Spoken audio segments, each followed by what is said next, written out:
Good evening sir. Good evening, good evening.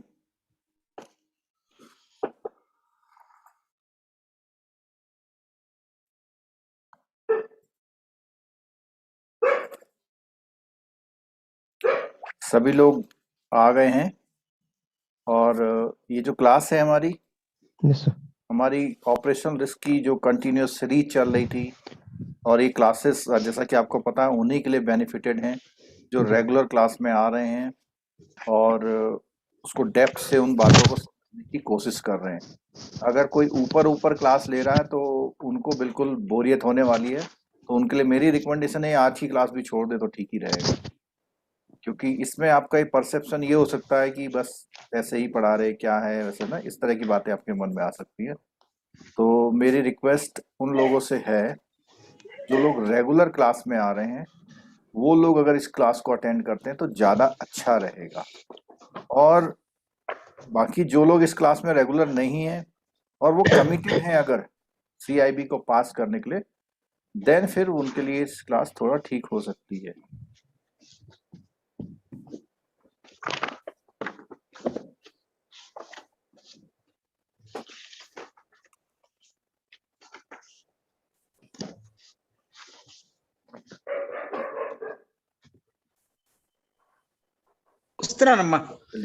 आपकी screen पर ये चैप्टर सामने आ गया जो हम लोग कवर कर रहे थे, और कल हमने जो इस चैप्टर में कवर किया था, इस चैप्टर में हमने जो आपका जो ऑर्गेनाइजेशनल स्ट्रक्चर होता है क्रेडिट रिस्क मैनेजमेंट के लिए उसको कंट्रोल किया था। उसके बारे में बहुत सारी बात की थी, प्रोसेसेस के बारे में बात की थी। अब जो है लास्ट, अच्छा, न्यूमेरिकल पॉइंट भी हमने जो पहले किया था वो भी कवर कर लिया था उसका। यस। अब जो है लास्ट पार्ट पे आ रहे हैं जिससे आज हमें इस चैप्टर को कंक्लूड करना है। ठीक है, तो लास्ट पार्ट पे हम लोग आते हैं ऑपरेशनल रिस्क मिटिगेशन। ठीक है, तो ऑपरेशनल रिस्क मिटिगेशन या क्रेडिट रिस्क मिटिगेशन, कोई भी रिस्क मिटिगेट करना है तो उसमें हम लोग ऐसी टेक्निक यूज करते हैं, ऐसे प्रोसेसेस यूज करते हैं जिससे हम अपने होने वाले रिस्क को क्या कर पाए, थोड़ा सा रिड्यूस कर पाए। तो इसमें बोलता है the mitigation of operational risk basically lies in the qualitative approach in operational risk framework adopted and its implement। तो एक क्वेश्चन अगर आपके पास आएगा तो रिस्क मिटिगेशन कैसे होता है, क्वालिटेटिव अप्रोच। ठीक है, इसमें क्वांटिटेटिव नहीं बोला हुआ, क्वालिटेटिव अप्रोच बोला हुआ है। इंश्योरेंस कवर से आप मिटिगेट कर सकते हैं वेयर अवेलेबल, जहां तक अवेलेबल है। जैसे फ्रॉड का होता है, फ्रॉड का आप इंश्योरेंस करा सकते हैं, स्ट्राइक का इंश्योरेंस कर, इस तरह की चीजों को। ठीक है, may provide mitigation of risk capital allowances under insurance is available only where EMA has adopted estimating capital for। अब यहां पर एक बात सुनिएगा, मिटिगेशन जो बात हो रही है, मिटिगेशन की बात हमने, अगर आपको याद आ रहा है तो कौन से अप्रोच में हमने मिटिगेशन की बात कही थी, बताइए।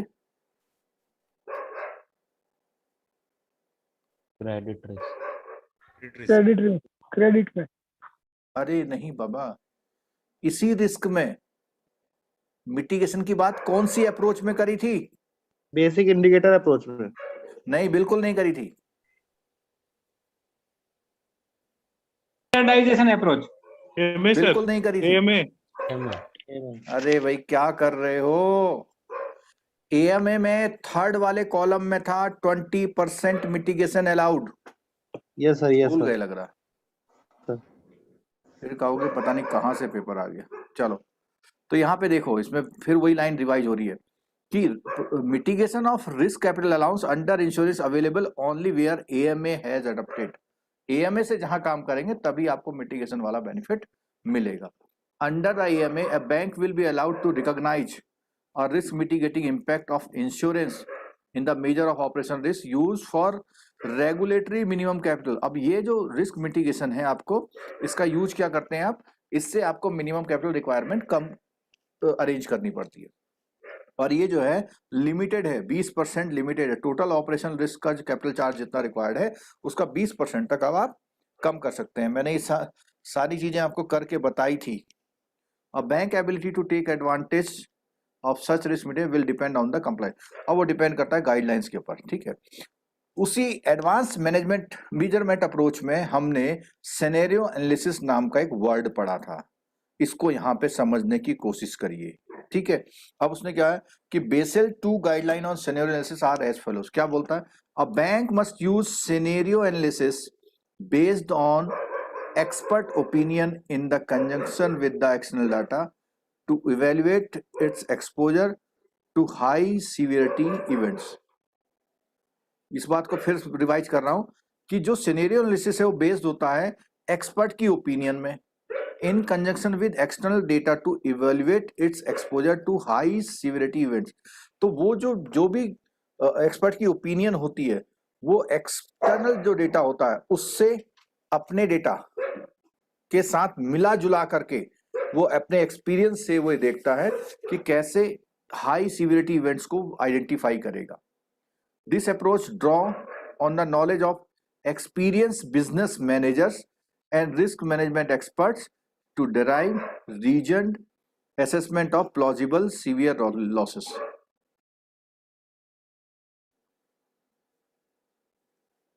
In addition, scenario analysis should be used to assess the impact of deviation from the correlation assumptions embedded in the bank's operational risk measurement framework, in particular to evaluate potential losses arising from multiple simultaneously operational risk loss event। तो यहाँ पर ये बता रहा है कि इसके साथ साथ सिनेरियो एनालिसिस में क्या होता है, उसको यूज किया जाता है एसेस करने के लिए जो डेविएशंस होते हैं, impact of deviations from the correlations assumptions embedded in banks operational risk management। जो बैंक के ऑपरेशनल रिस्क मैनेजमेंट फ्रेमवर्क में जो आपके assumptions होते हैं उनके कोरिलेशन में कितना डेविएशन हो रहा है उसको यूज करके सिनेरियो एनालिसिस यूज किया जाता है।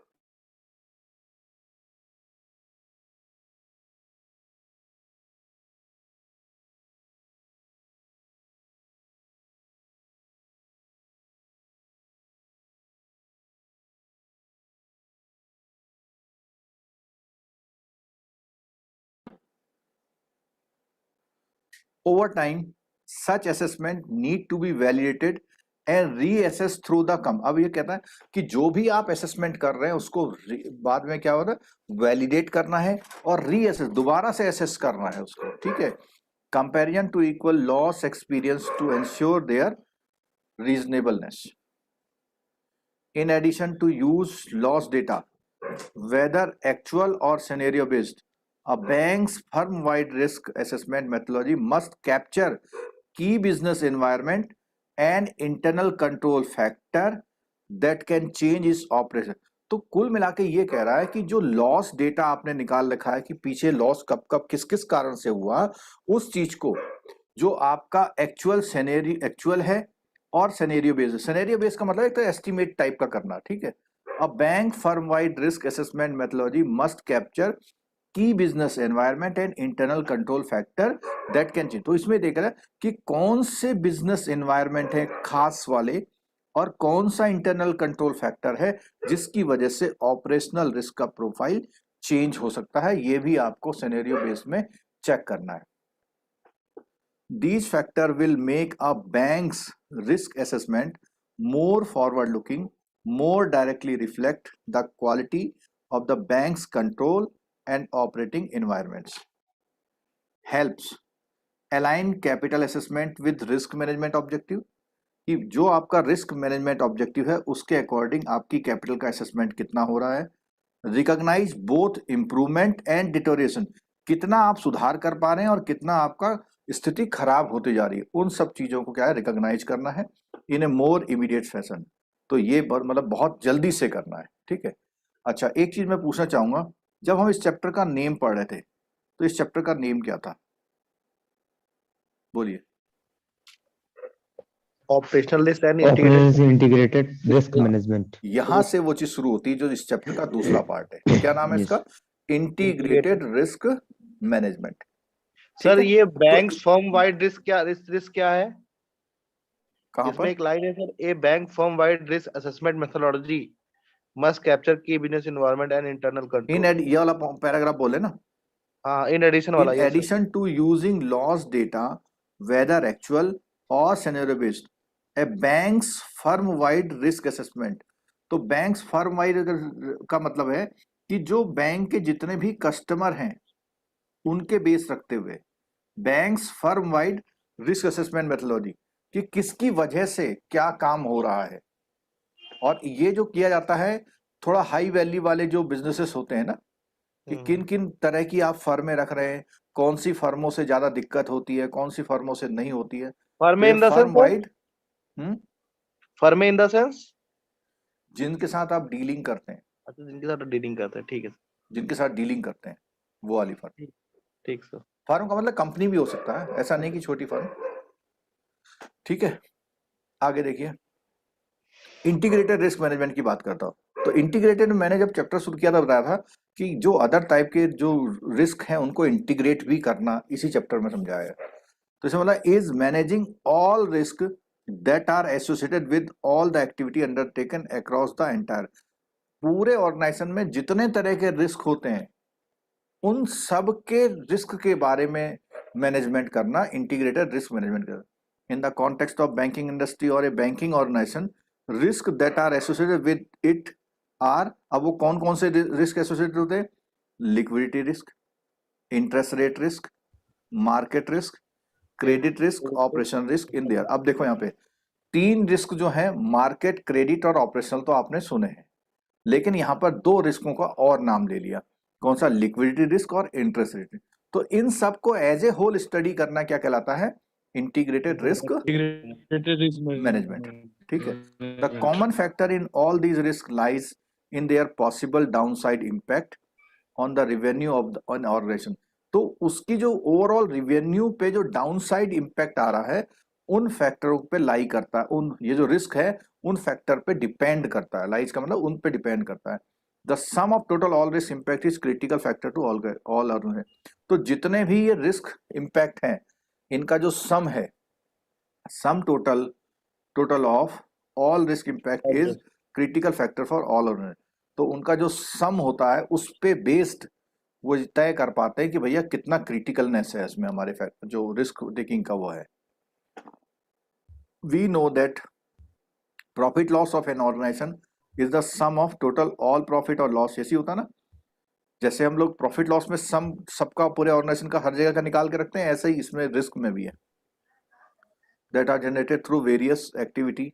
सिमिलरली टोटल रिस्क, तो यहाँ बोला जैसे हम लोग प्रॉफिट लॉस सबको जोड़ के करते हैं, ऐसे ही रिस्क की बात जब आएगी तो जितनी भी एक्टिविटी हम अंडरटेकिंग कर रहे हैं उन एक्टिविटीज में डिफरेंट तरह के रिस्कों को ऐड करके करें। But net effect of all risk may not be same as the sum total of all risk as it is profit। अब देखो यहाँ उसने बोला जैसे किसी कंपनी में प्रॉफिट हो रहा है, 2 कंपनियों में एक में लॉस हो रहा है, तो इसका ऐड नहीं करेंगे, इसको प्लस करेंगे, उसमें से माइनस करेंगे। तो इसी तरह बोल रहा है कि कहीं पे जो रिस्क हो रहा है तो रिस्क में कौन से वाले, जहां पर रिस्क है वहां पर रिस्क लेंगे, जहां पर नहीं है उसको नहीं लेंगे। But net effect of all risk may not be the same as the total. तो यहां पर बोला जो रिस्क है केवल उसको लेंगे, जो नहीं रिस्क वाली बात उसकी बात नहीं करेंगे।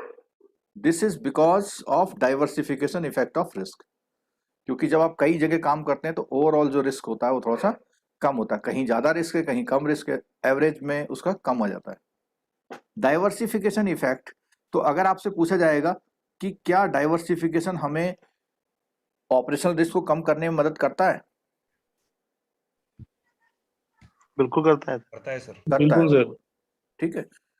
For similar risk and interplay and correlation between various type of risk, therefore अब कोरिलेशन कैसे निकालेंगे? मार्केट रिस्क कितना हो रहा है, ऑपरेशन कितना हो रहा है और आपका इंटरेस्ट रेट कितना हो रहा है, इनकी जो आपस में रिलेशन देके पता लगा कि जब हमारा किसी का मार्केट रिस्क बढ़ रहा है तो हमारा उसके साथ साथ में ऑपरेशन रिस्क भी बढ़ रहा है। या ऐसा हो सकता है कि आपका इंटरेस्ट रेट रिस्क तो बढ़ा लेकिन ऑपरेशन रिस्क नहीं बढ़ रहा है। तो ये सारी स्टडी इसमें करनी है बहुत। इंटरप्ले मीन सर, इंटरप्ले माने एक दूसरे के साथ, मतलब इधर का और दूसरे का, ये लिखा है diversification effect for similar risk and interplay, मतलब एक होता है इंट्रावर्ड, Yes, इंट्रावर्ड sir. का मतलब, इंट्रा का मतलब विद इन, हाँ. ठीक है, Within the और group. इंटरप्ले का मतलब एक रिस्क वर्सेस दूसरा risk, Okay, sir. And core, और उनके बीच में वेरियस रिस्क के बीच में correlation. Therefore, when we talk the integration of risk, it does not simply imply an according to the approach to it. Rather, it implies a coordinated approach across various risk, various diversification opportunities that exist that may be created in the. तो यहाँ पर बोल रहा है कि ये जो overall अगर इंटीग्रेटेड रिस्क निकालेंगे तो कहता है कि कोऑर्डिनेटेड अप्रोच इम्प्लाई वो करनी पड़ेगी, यूज करनी पड़ेगी. कौन सी अप्रोच करनी पड़ेगी? कोऑर्डिनेटेड अप्रोच, जितने भी रिस्क हैं उनके बीच में, प्लस वेरियस डाइवर्सिफिकेशन अपॉर्चुनिटीज, इन पे बात होगी. Inter firm comparison between firms, जो भी पूछे पीछे बात आई थी ना, फर्म की बात आ रही थी. Inter firm comparison between firms on the basis of profits, profitability ratio पर से does not provide a clear picture unless the risk level. तो उसने कहा केवल प्रॉफिट और प्रॉफिटेबिलिटी की बात से ही आपका काम पूरा नहीं होगा जब तक आप उसके किस लेवल को चेक नहीं करोगे, रिस्क लेवल को. Risk level ठीक है. को नहीं. Are also taken into risk related capital, capital that is commensurate with the risk. अब रिस्क रिलेटेड कैपिटल से मतलब ये है कि आप जो कैपिटल मेंटेन कर रहे हैं वो रिस्क के हिसाब से कर रहे हैं या नहीं कर रहे हैं. That the organization carries is also a factor that needs to be taken into account. This is because risk add to the instability. Higher the risk, more is the instability. तो ये वाली बात तो बहुत क्लियर सी है, जितना risk होगा उतनी इंस्टेबिलिटी होगी. ठीक है. मोर द कैपिटल रिक्वायर्ड, और जितनी इंस्टेबिलिटी होगी उतना ही क्या क्या करना पड़ेगा, Capital जरूरी होगी. कैपिटल रिक्वायरमेंट ज्यादा हो जाएगा. ठीक है. To meet the loss in the expected worst case scenario, कि मैक्सिमम जितना नुकसान आप उठा सकते हैं उतने तक की आपको कैपिटल रिक्वायरमेंट होगी. Risk adjusted return on capital, RAROC, इसको हम आगे पढ़ेंगे. Risk adjusted capital return is critical and integrated risk management assumes an important role here. It is not only strategizing for surplus, it is also strategizing for aggregate risk. तो केवल surplus से ही मतलब नहीं है, आपको सारे रिस्क को aggregate करके उसको स्ट्रेटेजाइज करना, उसके बारे में प्लानिंग करनी है कि कैसे हम इसको कम करेंगे, so that the desired surplus can be achieved on the optimum capital for better efficiency in the capital utilization. चलो नेक्स्ट पॉइंट इसमें आता है the necessity of integrated risk management, कि इसकी जरूरत क्यों पड़ी. ठीक है. अभी तो उसने बोला कि इंटीग्रेटेड रिस्क मैनेजमेंट होता क्या है, अब बोलता है इसकी जरूरत क्यों पड़ी. तो बोलता है is a basic necessity of for financial institution of all size and ultimately central to their success of. तो इसको मतलब ये बोलता है कि अगर आपने ये सब कुछ किया हुआ है इंटीग्रेटेड रिस्क मैनेजमेंट, तो वही आपकी सक्सेस या सर्वाइवल के बारे में डिसाइड करता है. It integrate an organization internal and external business processes. और जब हम ऑपरेशनल रिस्क की बात करते हैं तो इंटरनल की भी बात भी करते हैं और एक्सटर्नल की बात भी. तो कहता है कि चाहे आपका इंटरनल प्रोसेस हो चाहे external process, by applying standard risk terminology, matrix and reporting to facilitate optimal risk return decision. तो यहाँ पर ये बोल रहा है कि ये जो ऑर्गेनाइजेशन है ये हर तरह के प्रोसेस और इसके रिस्क, ये सब चीजों को इंटीग्रेट करके स्टडी करता है. An integrated approach to risk management centralises the processes of supervising risk exposure so that the organisation can determine how best to absorb. तो यहाँ पर ये बोल रहा है कि जो इंटीग्रेटेड अप्रोच है रिस्क मैनेजमेंट की, ये आपके प्रोसेस को, आपके जो रिस्क होते हैं उनको सुपरवाइज करता है. ठीक है. जिससे कि आप कितना रिस्क एब्जॉर्ब कर पाएंगे. एब्जॉर्ब का मतलब समझ में आई यहाँ पे बात. देखो जब भी रिस्क की बात होगी तो रिस्क को हम एब्जॉर्ब करते हैं. किससे करते हैं बताएंगे जरा. कैपिटल से करते. जो हमारा ये कैपिटल मेंटेन करने का मतलब यही है कि अगर रिस्क हो जाए, नुकसान हो जाए, तो नुकसान की भरपाई हम सबसे पहले किससे करेंगे, कैपिटल से. कैपिटल से करेंगे. ठीक है.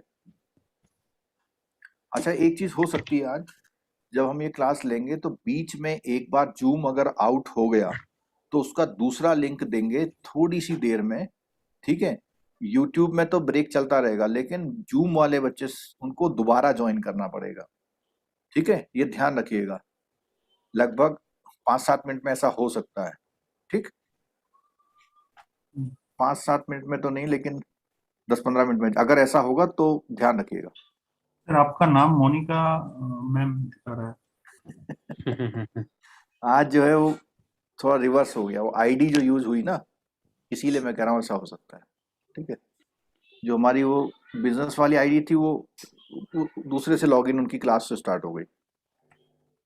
It is an ongoing business processes that calls for standard definition and methods to identify measures and manage risk across all business unit। तो इसने बोला एक बात तो यह है कि कैसा प्रोसेस है ये, ऑनगोइंग प्रोसेस। कैसा प्रोसेस है, ऑनगोइंग प्रोसेस। ऑनगोइंग प्रोसेस है, ठीक है। और ये क्या करता है, that calls for standard definition and methods to identify measure and manage risk across all business unit. तो ये इंटीग्रेशन से क्या होता है, ये पूरे हर तरह के बिजनेस यूनिट के जो जितने भी रिस्क होते हैं उनको मैनेज करता है। This information can then be analyse to determine the overall nature of organisation risk exposure including their correlation, dependencies and offsets. तो इन सब बातों पर डिपेंड करता है कि कैसा आपका ऑर्गेनाइजेशनल रिस्क का एक्सपोजर होगा, किस नेचर का होगा। Integrated risk management can go beyond reducing risk and actually help find ways to capitalize on the upside potential of risk।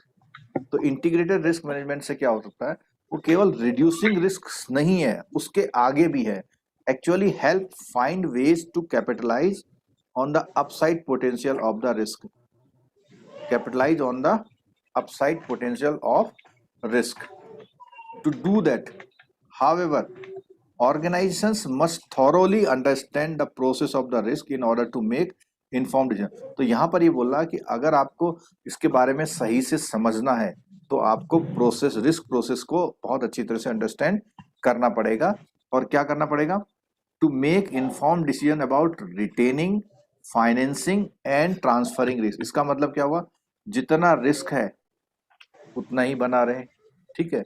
Finance, उसको किसी और काम से उसको फाइनेंस के, रिस्क को फाइनेंस करने का मतलब है कि आप उसके लिए कैपिटल कहाँ से लाएंगे। और तीसरा क्या है कि वो रिस्क आप कैसे ट्रांसफर कर सकते हैं। तो रिस्क ट्रांसफर करने का सबसे अच्छा एग्जांपल क्या होता है, इंश्योरेंस। इंश्योरेंस, ठीक है। These decision require a standardise integrated approach and integrated reporting so that organization always has a consistent and timely view of its exposure। Sir When sir credit risk में भी ये point था, risk transfer करने के options था, मगर तो वहां लोन पर आप वो कराते हैं ना, लोन का इंश्योरेंस, हाँ हाँ क्रेडिट में और बोला गया था, सिक्योरिटी लेते हैं आप, हाँ गारंटी लेते हैं आप, ये सब एक तरह से क्या है, उसका ट्रांसफर कर रहे हैं रिस्क आप। सर रेसिडुअल रिस्क क्या होता, जो क्या क्रेडिट में याद आया, क्रेडिट में जो रिस्क ट्रांसफर करने से रेसिडुअल रिस्क बढ़ जा सकता है, ऐसा कुछ था। ट्रांसफर करने से रेजिडुअल रिस्क बढ़ जा सकता है, ऐसा कुछ था लाइन। हाँ हाँ अब अभी मेरे को एकदम से रिकॉल नहीं हो रही है बात, ओके ठीक है। चलिए और आगे देखते हैं। व्हेन प्रॉपरली इंप्लीमेंटेड, यहां से एक क्वेश्चन आ सकता है आपका, when properly implemented integrated risk management क्या करता है। देखो अल्टीमेट पूरी चीजों का निचोड़ आ गया, aligns the strategic aspect of risk with day to day operational activity, alignment होता है इसका। Facilitate greater transparency for investor and regulator, जो इन्वेस्टर हैं और आपके जो रेगुलेटर हैं उनको बेस्ट इंफॉर्मेशन मिलती है, कुछ भी आप छुपा नहीं रहे, सब कुछ बता रहे हैं। Enhance revenue and earning growth, भाई आप जब बहुत बढ़िया अकाउंटिंग और सब कुछ करेंगे तो आपकी रिवेन्यू बढ़ेगी और अर्निंग ग्रोथ हुए। कंट्रोल्स डाउनसाइड रिस्क पोटेंशियल, जो डाउनसाइड रिस्क पोटेंशियल को कंट्रोल करता है। अभी ये बात मैं बिल्कुल एक्सप्लेन नहीं कर पा सकता आपको, लेकिन आप डीटो इस वर्ड को ध्यान रखिए, कंट्रोल्स डाउनसाइड रिस्क पोटेंशियल। ठीक है, अब ये जो आगे पॉइंट आ रहा है कि क्या चैलेंजेस है, तो इसमें चैलेंजेस में पहला पॉइंट क्या है, real time concern. Real time concern, in order to control risk one must first measure it. Measurement is a critical to validating management processes and improving internal discipline. अगर आप measurement कर रहे हैं तो आप अपने मैनेजमेंट प्रोसेस को validate कर रहे हैं, मीन्स कि इतना रिस्क क्यों आ गया। अगर ज्यादा रिस्क आ रहा है इसका मतलब मैनेजमेंट प्रोसेस सही काम नहीं कर रहा है, और आप इंटरनल डिसिप्लिन को इम्प्रूव कर सकते हैं। As more and more business processes come under mechanization, identification and response to risk become faster. तो उसमें क्या होगा, अगर ऐसा करने से ज्यादा बिजनेस आपके मैकेनाइजेशन के अंदर आ जाएंगे, आप आइडेंटिफाई कर पाएंगे और उनका रेस्पॉन्स कर सकते हैं कि भैया ये रिस्क है तो इसका क्या रेस्पॉन्स आएगा। इन view of the potential impact and service requirement, risk management has become a real time concern. Without an enterprise-wide approach that include standard data definition and integrated reporting, institutions cannot develop consistent and timely view of risk exposure necessary for management decision making. तो इसने बोला है without an enterprise wide, अगर आप enterprise wide जो firm wide बोला था ना, फर्म वाइड अप्रोच नहीं रखोगे तो आप और उनके स्टैंडर्ड डेटा की डेफिनेशन को इंक्लूड नहीं करोगे तो हो सकता है कि ये उतना अच्छा डेवलप नहीं हो पाएगा जो आप चाह रहे हैं।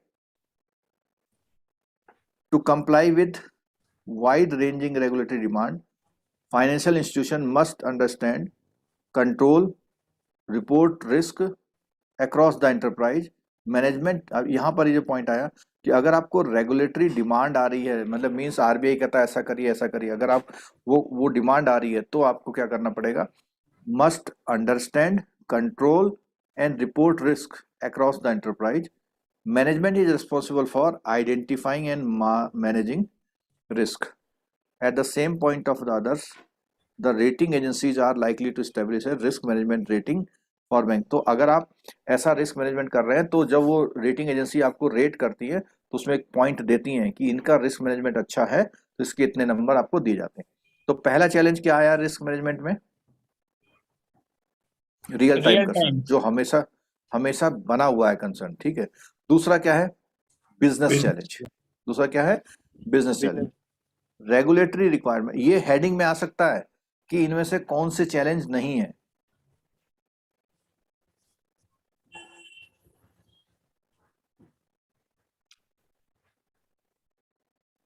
मैं इसको जूम को आउट करके दूसरे लिंक बनाऊंगा, दूसरा भेजूंगा, तो आप लोग प्लीज जो है थोड़ा सा पेशेंस में रहिएगा। यूट्यूब वाले साइलेंट बैठे रहें, ठीक है।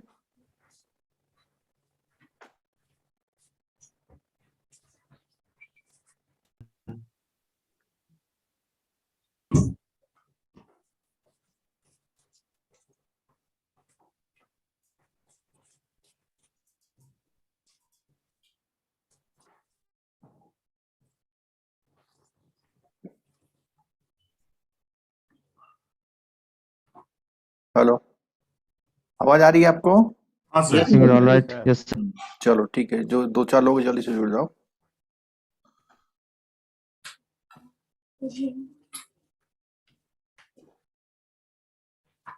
हाँ जी, तो पहला चैलेंज हमारा किसका आया, रियल टाइम चैलेंज। ठीक है, कि ऑनगोइंग प्रोसेस है, प्रोसेस है, हमेशा आपको ध्यान में रखना पड़ेगा। दूसरा आता है बिजनेस चैलेंजेस। तो बिजनेस चैलेंजेस क्या है, रेगुलेटरी रिक्वायरमेंट, यानी रेगुलेटरी रिक्वायरमेंट है ना, आरबीआई जो चाहता है, will be an influence but business challenge will provide the primary impetus for risk management because effective risk management is good business management.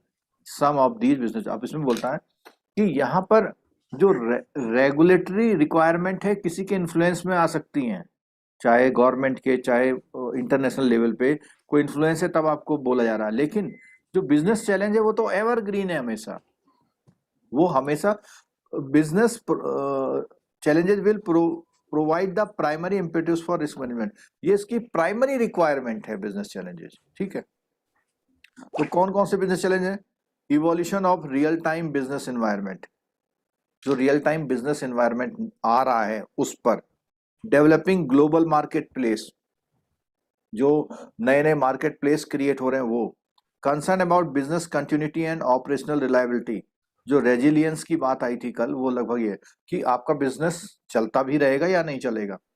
Continuous and accelerating technologies changes, क्या ये होते रहेंगे या नहीं होते रहेंगे, मतलब होते तो रहेंगे तो आपको चैलेंज की तरह है। The need of limit earnings volatility and enhance share holder value. तो बेसिकली जितने पॉइंट हैं ये किसी भी बिजनेस के लिए सही है, गलत है? सही है। करेक्ट है सर। कोई भी बिजनेस होगा, यहाँ केवल हम लोग बेसिल पढ़ रहे हैं, इससे इसका मतलब ये नहीं कि और जगह नहीं है, ये हर एक बिजनेस के चैलेंज है। तो पहला आया रियल टाइम, दूसरा आया need to be limit earning volatility means sir, जो वॉलेटिलिटी का मतलब समझिए, जो उतार चढ़ाव आते हैं, फ्लक्चुएशंस होते हैं। ठीक है, जो अर्निंग की वॉलेटिलिटी है उसको बहुत ज्यादा कम ज्यादा नहीं रहे, मतलब कंसिस्टेंट चलनी चाहिए। आई बात समझ में? Yes sir. मतलब अर्निंग वॉलेटिलिटी अच्छी नहीं है कि अभी आपने कम कमाया, कल को अगले साल बहुत ज्यादा कमा दिया, फिर कम कमाया, तो वो वॉलेटिलिटी में आता है। कंसिस्टेंसी नहीं है वो। ठीक है, और कंसिस्टेंसी रहेगी तो शेयर होल्डर की वैल्यू बढ़ेगी बढ़ेगी। ठीक है, बढ़ेगी। तो तीसरा इशू आया कौन सा? Cultural issue. तो कल्चरल इशू में क्या है? किसका कल्चर? बताओ किसका कल्चर? बिजनेस का बिजनेस कल्चर। ठीक है, most financial institution and are settled with cultural limitations and business units boundaries that make it difficult. तो कहने का कि बहुत सारे जो बिजनेस हैं उनमें अपना कल्चरल लिमिटेशंस हैं, आप उनको सुधार नहीं सकते, ऐसा करो। या वहां पर कुछ ऐसी चीजें हैं जो वो उसको बदलना मुश्किल सा है, तो बोलता है कि ऐसी कंडीशन में आइडेंटिफाई करना और कलेक्ट रिस्क डेटा को कलेक्ट करना मुश्किल हो जाता है। So they are a long way away for having an integrated approach of risk management. Stand alone legacy system with application centre data makes work flow connectivity and information sharing nearly impossible. तो अगर cultural issue है तो ये चीज नहीं हो पाती। क्या नहीं हो पा सकती? इंफॉर्मेशन शेयरिंग नहीं हो सकती, वर्क फ्लो की जो कनेक्टिविटी है वो नहीं हो सकती, सेंट्रल डेटा की वर्क। ठीक है, consequently it is not possible to collect complete, accurate and timely overall picture. अगर आपसे पूछेगा कि ये जो पॉसिबल नहीं हो पा रहा है कलेक्ट करना, कंप्लीट करना, ये सब चीजें, तो किसकी वजह से नहीं हो पा रही है? कल्चरल इशू की वजह से। ठीक है, for example most bank monitor loss event but many do not actually convert the information into loss database। अब देखो यहाँ का एक पॉइंट बहुत इंपॉर्टेंट आ रहा है कि अगर आप लॉस इवेंट को मॉनिटर कर रहे हैं, ठीक है, लेकिन उस इंफॉर्मेशन को आप क्या नहीं कर पा रहे हैं, लॉस के डेटाबेस में कन्वर्ट नहीं कर पा रहे हैं, मतलब आप कोई मेंटेन नहीं कर रहे हैं। जैसे अगर आपने कुछ देखा तो उसको मेंटेन करिए। अगर आप मेंटेन करेंगे तो इस लॉस डेटाबेस का क्या यूज होता है? हमने पढ़ा है ऑपरेशनल रिस्क में, क्या होता है यूज?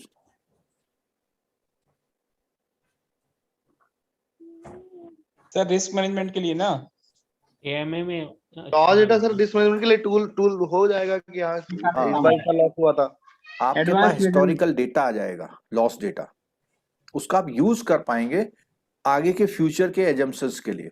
ठीक है, data is not captured on A continuous or a consistent basis or with sufficient granularity and as such event are not linked across the organization।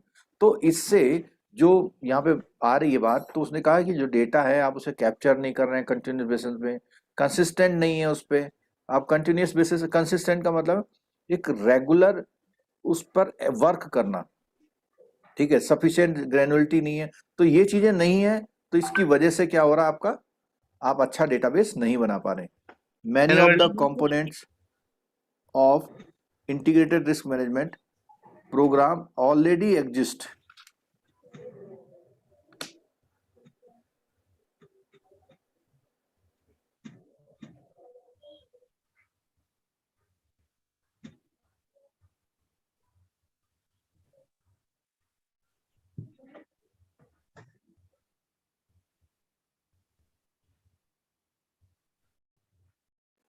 many of the components of integrated risk management program already exist with most organization. In fact, components are frequently replicated within many different business units. Multiple silos, ये silos ही लिखा हुआ word देखने जा रहा है एक बार book में, सिलॉसी लिखा हुआ है। ठीक है। अच्छा, एक चीज और है कि जब हम इसको रीडिंग करते हैं बहुत सारे लिटरेरी वर्ड या बहुत गंभीर किस्म के टेक्निकल वर्ड आते हैं, ठीक है। हमारा जो पर्पज है उतनी चीजों को सीखते हुए चलना जिससे हमारा पेपर एक कंफर्ट जोन में पास हो जाए, ठीक है। अगर हमें कुछ चीजें मुझे भी नहीं समझ में आती हैं, मैं मतलब मेरे को ये कहने में कोई वो बात नहीं है, कुछ चीजें मुझे भी समझ में नहीं आती हैं, या तो ये होता है कि वो अगली बार क्लासेस लेता हूं तो तब कहीं जाके वो मतलब ऐसा स्ट्राइक करता है, अच्छा इसका मतलब ये होगा, ठीक है। तो उसमें थोड़ा सा आप लोग मतलब ये पॉजिटिव वो नोट रखा के दिए कि ठीक है ऐसा कुछ वर्ड आएगा तो देखा जाएगा, ठीक है। Multiple सिलॉस track the same type of exposure but do not share information. तो इसने बोला हुआ सेम टाइप ऑफ एक्सपोजर के बहुत सारे ट्रैक उनके पास हैं लेकिन वो इंफॉर्मेशन को क्या नहीं कर रहे, शेयर नहीं कर रहे। An enterprise view looks at the component holistically. In addition, information leading to operational risk is not fully understood and consequently never recorded or reported after the management line. इसका मतलब यही है कि जो हमारा एडवांस मैनेजमेंट अप्रोच है वो तभी यूज हो पाएगा जब हम सारी चीजों को रिकॉर्ड करेंगे, लेकिन यहाँ ये बोला है कि वो कभी कभी कल्चरल इशू की वजह से रिकॉर्ड नहीं करता है, ठीक है। अगला आता है प्रैक्टिकल बेनिफिट।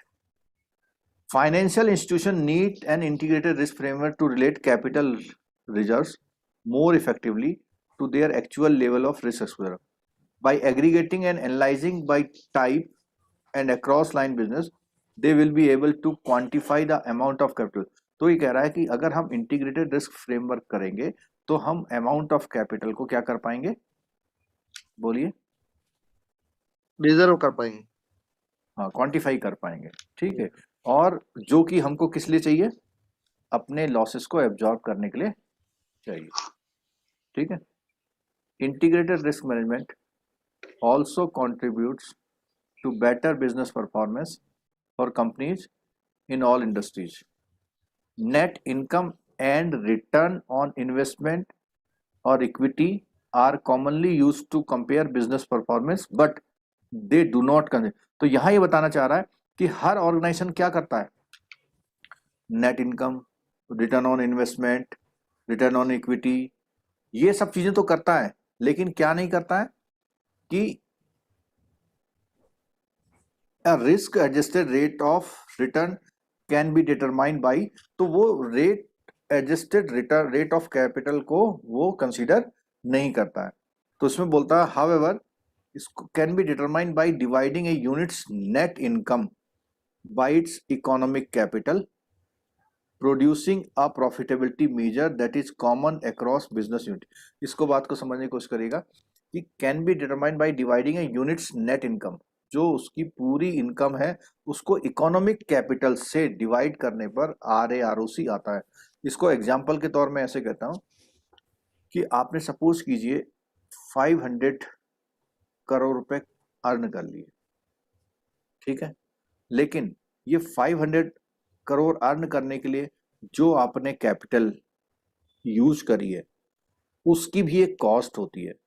तो इस कैपिटल पर इतना रिटर्न किया, कितनी कैपिटल यूज करके आप कितना अर्न कर रहे हैं, उसको बोलते हैं क्या है। और वो कैपिटल आपने क्या लगा रखी है, हिंदी में बोलते हैं किसमें लगा रखी है? बिजनेस में मतलब पूरा रिस्क में डाल रखी है वो। हाँ, दाव पे लगा रखी है आपने कैपिटल, और आप इसलिए खुश हैं कि आपको 500 करोड़ का क्या हुआ है, प्रॉफिट। अर्निंग हुई है। प्रॉफिट हुआ, इसलिए खुश हैं। लेकिन बेसल के पॉइंट में ये आता है कि आप अपने ये भी देखिए कि ये जो कैपिटल आपने दाव पे लगा रखी है, इसका एक 50 करोड़ का क्या हो सकता है, लॉस, या इतने में आपको कैपिटल अरेंज करनी पड़ी, तो आपका नेट जो आएगा वो कितना आएगा, 450 के आसपास आएगा। तो 450 हमारे लिए क्या कहलाएगा, RAROC। RAROC कहलाएगा। ठीक है, इसको एक अलग चैप्टर में पढ़ेंगे। ठीक है, और risk adjusted return that is more than the cost of the related economic capital employed adds value to the organisation and its. तो यहां पर ये भी कह रहा है कि जो आपका कैपिटल है उसकी कौन सी कैपिटल बोल रहा है, इकोनॉमिक कौन सी कैपिटल बात कर रहा है? Economic capital. Economic capital. अच्छा, एक होती है फाइनेंशियल कैपिटल, एक है इकोनॉमिक। फाइनेंशियल कैपिटल वो होती है जो बैलेंस शीट में दिखाई देती है।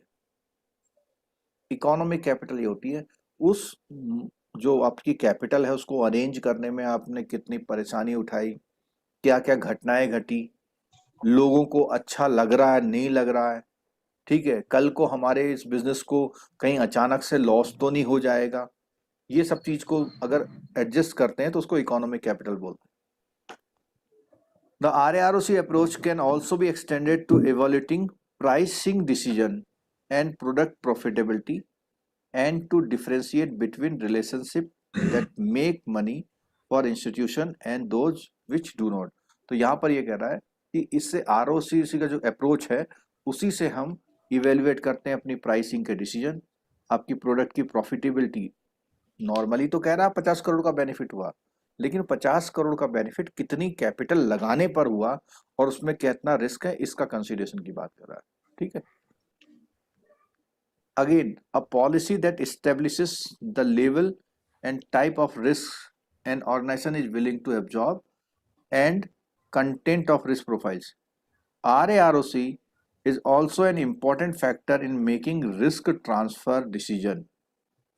अगर आपका कोई बिजनेस का रिटर्न, रिस्क एडजस्टेड रिटर्न कम आ रहा है तो आप उस बिजनेस को दूसरे को ट्रांसफर कर देते हैं।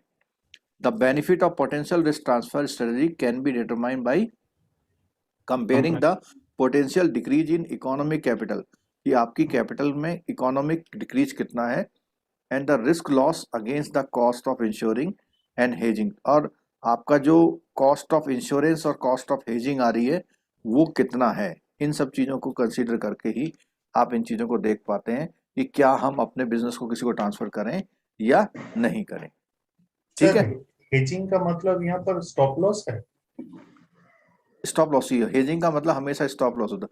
आप जो जो एक्टिविटी गवर्न कर रहे हैं ना उसके हिसाब से, जो जो एक्टिविटी जिससे आप अपने उसको कम करना चाह रहे हैं हम तो यहाँ वो पर चीजें कवर करते हैं। हम यहाँ पर जो चैलेंजेस पड़े, हाँ। मगर ये तो हम ये इसमें से क्वेश्चन कैसे आएंगे?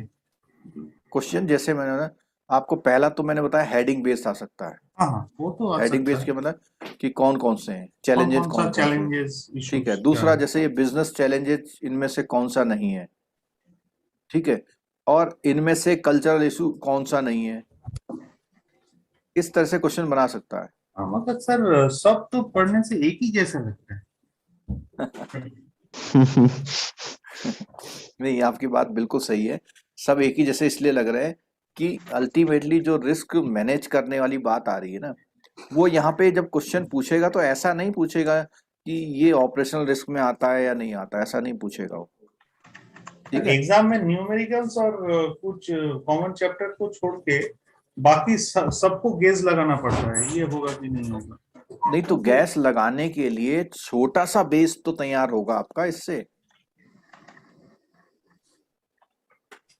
कुछ तो आएगा सर। चलिए, हाँ, अच्छा एक चीज जो कल मैं मार्केट रिस्क शुरू करूंगा, ठीक है, कल मैं मार्केट रिस्क Market शुरू risk. करूंगा और ये जो छोटा सा 2 पेज का रह गया है ये उसी उसमें कवर करूंगा मार्केट रिस्क में, ठीक है। लेकिन कल मैं क्या करूंगा, market risk Market cover risk. करूंगा और रात को इसका शेड्यूल दे देंगे।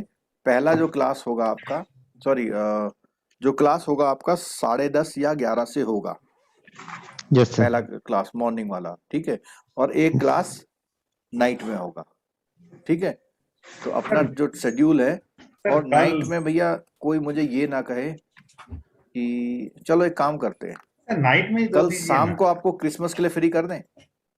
सर शाम को नहीं, सुबह मॉर्निंग को फ्री कर नहीं, नहीं, दीजिए। क्रिसमस पार्टी है। क्रिसमस को जाना है किसी ने तो वो कल शाम को जाएगा ना,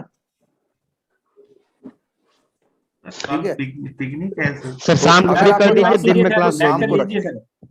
है इसी टाइम रखिएगा या तो क्लास इस समय, हम लोग वही 8:15 चलो मैं वाले उसमें ग्रुप में डालूंगा है। लेकिन कल का क्लास, ठीक है, एक क्लास तो आपका 10:30-11 बजे है, ये समझ लो मार्केट रिस्क ठीक वाला। ठीक ठीक, बिल्कुल सर, दिन ठीक में है। एक क्लास चाहिए। ठीक है सर। दिन में एक क्लास तो है ये, शाम वाला बिल्कुल। कल का थोड़ा सा ये हो सकता है कि क्योंकि आपके पास अभी 3 हफ्ते हैं, थोड़ा सा वो हो सकता है, ठीक है। Yes sir. सर छुट्टी ज्यादा यूटिलाइज होनी चाहिए क्लासेस